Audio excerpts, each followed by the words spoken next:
Barcelona open play में traditionally back four में game build करी थी। बारसा के दोनों फुलबैक्स हाई और वाइड रेकर विथ प्रोवाइड कर रहे थे।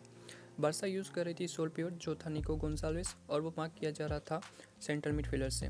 Inter Miami on the paper 4-2-3-1 formation में थी और प्रेस कर रही थी सोलमैन के साथ और वो था गोंसालो हिग्वेन।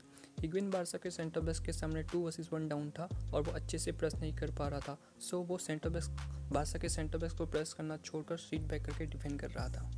हिग्वेन ओपन प्ले में बारसा के सेंटर बैक्स के सामने 2 वर्सेस 1 डाउन था और उसकी पोजीशन सेंट्रल थी। सो बारसा के centre backs easily ball carry करके आगे जा रहे थे, स्पेशली एरिक गार्सिया।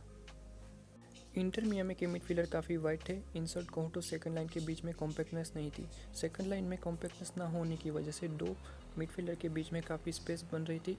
जब सेंटर बैक्स बॉल कैरी करके आगे जा रहे थे तब आसानी से लाइन ब्रेकिंग पासिस निकाल रहे थे।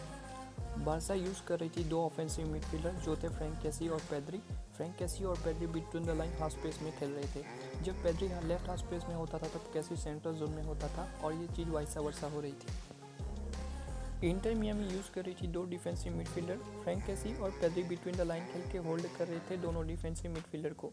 पेड्री और कैसी स्प्लिट होने की वजह से डिफेंसिव मिडफील्डर के बीच में स्पेस बन रही थी और ऑबामेयांग ड्रॉप इन कर रहा था और दोनों डिफेंसिव मिडफील्डर के बीच में बॉल रिसीव कर रहा था।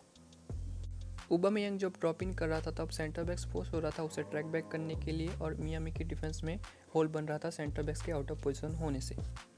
बारसा के centre backs easily ball carry करके आगे जा रहे थे। बारसा के सेंटर बैक्स का विद द बॉल प्रोग्रेशन रोकने के लिए इंटर मियामी का सेंटर मिडफील्डर जो बारसा के पिवट को कवर कर रहा था वो सेंटर बैक्स की पासिंग लाइन कट करने के लिए वाइड ड्रिफ्ट हो रहा था। जब सेंटर मिडफील्डर वाइड ड्रिफ्ट हो रहा था सेंटर बैक्स को कवर करने के लिए तब बारसा का पिवट के पास स्पेस बन रही थी एंड वो इजीली बॉल प्रोग्रेशन कर पा रहा था।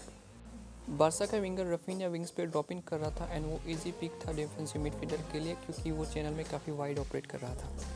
रफीनिया के चैनल में डीप एंड वाइड ऑपरेट करने से ऑब्वियसली उसे कवर करने के लिए फुलबैक्स वाइड ड्रिफ्ट होगा। फ्रैंक कैसी राइट हाफ स्पेस में था और वो होल्ड कर रहा था इंटर मियामी के डिफेंसिव मिडफील्डर को। आप यहाँ पे क्लियरली देख सकते हैं जब वाइड जोन में बॉल होती थी तब ट्रायंगल बनते हुए फुलबैक विंगर और मिडफील्डर के बीच में उससे बार्सिलोना को आसानी हो रही थी वाइड जोन में बॉल रोटेट करने के लिए। रफीनिया इन्वर्टेड विंगर था, कभी वो फ्लैंक पे डाउन द लाइन जा रहा था तो वो कभी कट इन कर रहा था। फुलबैक अनसर था कि वो कहाँ पे जाएगा। फ्रैंक कैसी बॉल होल्ड बहुत अच्छी तरह से कर रहा था एंड वो 1v1 ड्यूल में डिफेंसिव मिडफील्डर के सामने बैटल जीता था। उसी के चलते ही बारसा का फर्स्ट गोल आया था। फ्रैंक कैसी ने डिफेंसिव मिडफील्डर को होल्ड करके रखा था। रफीनिया ने कट इन किया और फुलबैक ने अपना मार्कमैन लूज किया। Defensive midfielder out of position था। रफीनिया को फ्री देखकर राइट डिफेंसिव मिडफील्डर कवर करने के लिए वाइड ड्रिफ्ट होता है और दोनों डिफेंसिव मिडफील्डर के आउट ऑफ पोजीशन होने से बारसा के पास जोन 14 में दो प्लेयर्स फ्री हो जाते हैं। रफीनिया का पास पेड्री को, पेड्री का रिटर्न पास रफीनिया को और ऑबामेयांग की बेहतरीन फिनिश।